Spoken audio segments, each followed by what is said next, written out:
Assalamualaikum warahmatullahi wabarakatuh. Kami dari Prodi Teknik Industri kelas 20B, kelompok 5 yang beranggotakan Destiana Nur Utami, Dita Andriani, Febrianti Nababan, Muhammad Said, dan saya sendiri Muhammad Rifai Zikir Wijaya. Kami akan mempresentasikan pasal yang belum sesuai dengan kenyataan yang ada dalam Undang-Undang Nomor 5 Tahun 1984 tentang industri. Yang pertama akan dijelaskan oleh Destiana. Baik, terima kasih untuk moderator.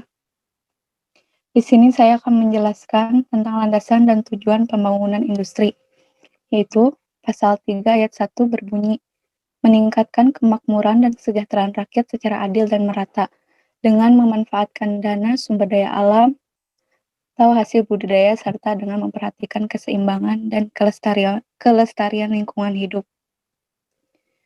Tapi, pada kenyataannya, kemakmuran dan kesejahteraan rakyat itu belum tercapai, dapat dilihat dari angka kemiskinan Indonesia yang tinggi. Bila dilihat juga lebih detailnya di cnnindonesia.com.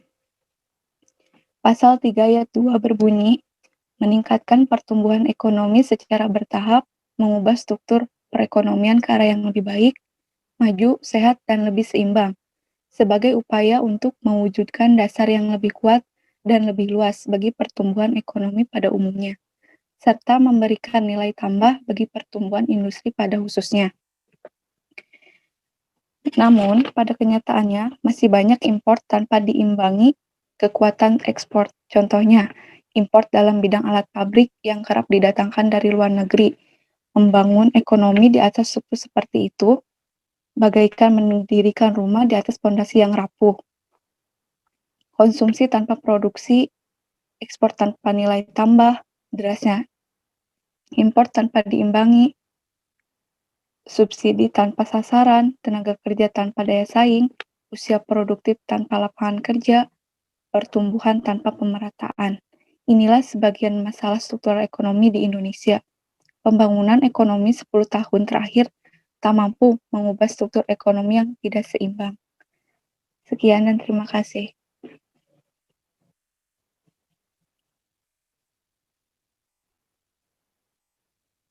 Baik, yang selanjutnya akan dijelaskan oleh Dita.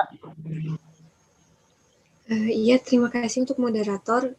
Yang pertama, saya akan menjelaskan tentang pasal 3 ayat 3 yang berbunyi meningkatkan kemampuan dan penguasaan serta mendorong terciptanya teknologi yang tepat guna dan menumbuhkan kepercayaan terhadap kemampuan dunia usaha nasional. Pada kenyataannya, pembangunan dan pengembangan teknologi di daerah sering terhambat dengan terbatasnya kemampuan riset dan kurangnya peneliti setempat. Dalam contohnya, ada di dalam bidang pengolahan air minum di wilayah gambut yang kesulitan air bersih. Selanjutnya, pasal 3 ayat 5 yang berbunyi memperluas dan memeratakan kesempatan kerja dan kesempatan berusaha serta meningkatkan peranan koperasi industri. Pada kenyataannya, pada tahun 2007 terdapat 10 juta pengangguran yang ada di Indonesia dan terdapat keterbatasan tenaga kerja ahli. Hal ini berbanding terbalik dengan tingginya laju pertumbuhan penduduk di Indonesia, tetapi angka kesempatan kerja di berbagai daerah sangatlah rendah. Selain itu, tingginya biaya produksi di Indonesia menyebabkan sulit bersaing dengan negara lain. Sekian dari saya. Yang selanjutnya akan dijelaskan oleh Febrianti. Baik, terima kasih moderator. Pasal 3 ayat 6 yang berisi meningkatkan penerimaan devisa melalui peningkatan ekspor hasil produksi nasional yang bermutu di samping penghematan devisa melalui pengutamaan pemakaian hasil produksi dalam negeri guna mengurangi ketergantungan kepada luar negeri. Namun pada kenyataannya, Indonesia masih saja ketergantungan terhadap impor hasil produksi yang dilihat pada tahun 2014 oleh Badan Pengkajian Kebijakan Iklim dan Mutu Industri atau BPKIMI yang telah memproyeksikan ketergantungan terhadap impor yang diperkirakan pada level 60% hingga 70% dilansir oleh Kementerian. Bab 4, pengaturan, pembinaan, dan pengembangan industri. Pasal 9 ayat 4 yang berisi pencegahan timbulnya kerusakan dan pencemaran terhadap lingkungan serta pengamanan terhadap keseimbangan dan kelestarian sumber daya alam. Namun pada kenyataannya, kerusakan masih saja yang terjadi oleh pabrik yang tidak bertanggung jawab.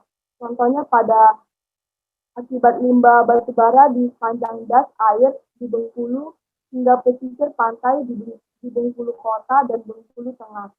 Indikasi lainnya seperti lubang bekas tambang yang tidak direklamasi, kerusakan kawasan hutan, kewajiban membayar jaminan reklamasi, dan jaminan pasca yang tambang yang tidak dipenuhi dan bahkan dibiarkan begitu saja. Sekian dari saya, terima kasih. Yang selanjutnya akan disampaikan oleh Muhammad Said. Ya, terima kasih atas waktunya untuk moderator. Saya akan menjelaskan bab 5 tentang izin usaha industri. Pasal 13 ayat 1 yang berbunyi, setiap pendirian perusahaan baru maupun setiap perluasan wajib memperoleh izin usaha industri. Pada kenyataannya, dalam proses perizinan seringkali dipersulit oleh oknum yang tidak bertanggung jawab, sehingga mengakibatkan para pendiri perusahaan enggan atau malas mengurus perizinan tersebut. Contoh kasus yang terungkap, 2 perusahaan pengelola ikan di Kecamatan Sarudik, Kabupaten Tapanuli Tengah, Sumatera Utara, yakni PT Toba Surimi Indonesia dan PT Horizon, ternyata selama ini beroperasi tanpa izin yang lengkap. Bab 6 teknologi industri, desain produk industri, rancang bangun dan perkayasaan industri, dan standarisasi. Pasal 16 ayat 1 yang berbunyi tentang dalam menjalankan atau mengembangkan bidang usaha industri, perusahaan industri menggunakan dan menciptakan teknologi industri yang tepat guna dengan memanfaatkan perangkat yang tersedia dan telah dikembangkan di dalam negeri. Pada kenyataannya, kegiatan impor perangkat teknologi sangatlah tinggi. Dilansir dari kemenprin.go.id, di mana perangkat pertanian impor kuasai pasar, serta teknologi dalam negeri terabaikan. Pasal 16 ayat 2 yang berbunyi tentang apabila perangkat teknologi industri yang diperlukan tidak tersedia atau tidak tercukup di dalam negeri, pemerintah membantu pemilihan perangkat teknologi industri dari luar negeri yang diperlukan dan mengatur pengalihannya ke dalam negeri. Dan faktanya seringkali teknologi dalam negeri diabaikan oleh pemerintah. Banyak perusahaan industri lebih memilih teknologi luar negeri yang canggih dan telah dikembangkan. Ya, sekian dari saya. Assalamualaikum warahmatullahi wabarakatuh. Waalaikumsalam. Baik, yang selanjutnya akan saya jelaskan pasal 19 yang isinya pemerintah menetapkan standar untuk bahan baku dan barang hasil industri dengan tujuan untuk menjamin mutu hasil industri serta untuk mencapai daya guna produksi. Namun, pada kenyataannya masih banyak pelaku industri yang dengan sengaja tidak mengikuti standar. Seperti contoh ditemukannya pupuk palsu yang meresahkan petani. Setelah sampel pupuk diuji di laboratorium, hasilnya menunjukkan bahwa kandungan unsur pupuk tersebut di bawah standar, artinya belum memenuhi standar sebagai pupuk.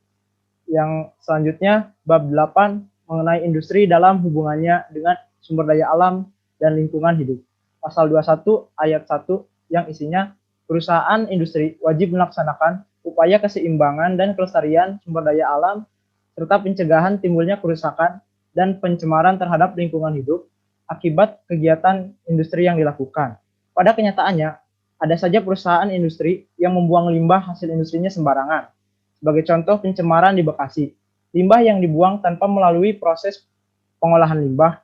Menurut pantauan Badan Pengelolaan Lingkungan Hidup Bekasi, menduga Kali Bekasi tercemar oleh pembuangan limbah industri ini. Diduga limbah industri langsung digelontorkan ke sungai.